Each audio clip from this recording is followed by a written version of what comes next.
Yeah, I think they're all threatened.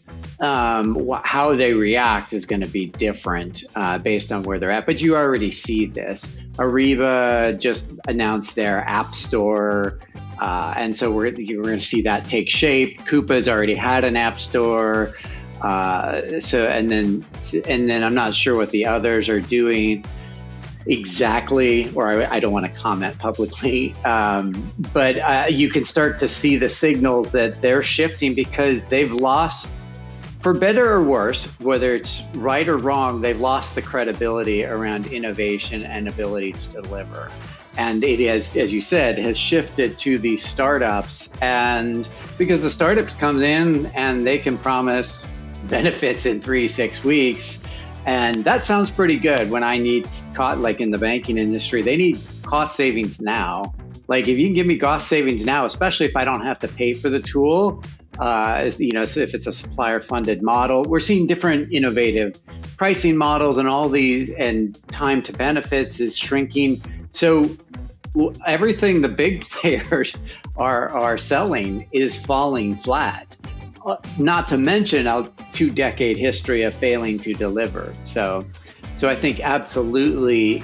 So if you're a big player and they're my favorite target, they have to shift, and you are starting to see them shift, and not all of them are going to make it. I can guarantee you that. And they're deploying different strategies, as Elouise says. I think if you look at Ariba, I think they've decided they can only evolve so far.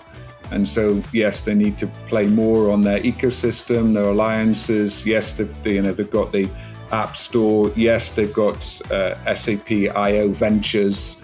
So they are being smart about how they kind of respond to the market. Different to Coupa, yes, they've also acquired a large number of businesses as they've grown as well. And I think you'll see others develop sort of similar models. The whole market's forecast to grow anywhere between 8 to 10% year on year. So I'd imagine what will happen is, it hasn't happened so much, but the share of the market will stay. The absolute amount of the market will stay the same for some of these bigger players, but the smaller players and mid-size that are successful will get bigger growth. I think we'll see some of that market share taken from outside. Solutions coming from legal in covering the contract management space will start to cover space, as we've seen with risk as well. So slightly different models.